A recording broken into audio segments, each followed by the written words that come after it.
With the wealth of the Industrial Revolution burning in their pockets, the powerful nations of Europe were ready to formally expand their empires into Asia and Africa.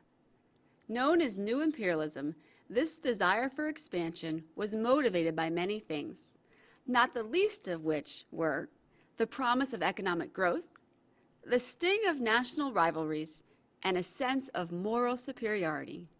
Prior to the 19th century, Europe's interactions with Asia and Africa had mostly been limited to holding trading posts on the continent.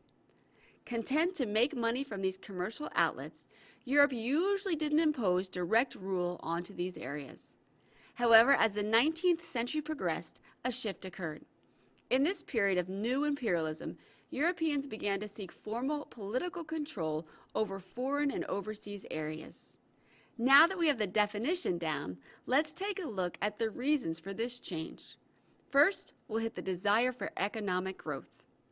With the Industrial Revolution in full swing, Europe was looking to bolster their trade markets abroad. Thinking of it this way, in order to sell more goods, you need more places to sell them. So with this thinking in mind, the Europeans said to themselves, what better place than Africa and Asia? Along the same lines, colonies on these continents were seen as great places to get cheap raw materials for Europe's factories. Add to this that Europe needed a place to house and employ their surplus population, and you can see why new imperialism held the promise of economic growth. An excellent example of this were the Dutch, who sent almost 1 million people into Indonesia to work. Although many of these Europeans they sent either succumbed to disease or fled back to Europe, the Dutch influence can still be seen in Indonesia. Along with economic growth, Europeans were spurred on by national rivalry. Since land equaled power, the more land a country could acquire, the more prestige and power they could wield across the globe. Adding to this, no country wanted to see an empire they didn't trust gaining ground. A great example of this were the British and Russian relations of the time. Known as the Great Game, Russia and Britain became embroiled in a bloody battle for Central and South Asia. Wanting to keep Russians from gaining power, Britain fought aggressively to keep them out of areas like Afghanistan, Iran, and especially India. This was also seen in the Treaty of Berlin, in which several European nations kept Russia from gaining ground in Turkey.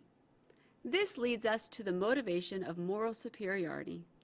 Not surprisingly, some proponents of new imperialism felt they had the moral right, if not responsibility, to rule over the heathen, uncivilized areas of Asia and especially Africa. This is plainly seen in the famous late 19th century poem, The White Man's Burden, in which its author, Rudyard Kipling, calls the uncivilized, colonized people half devil and half child.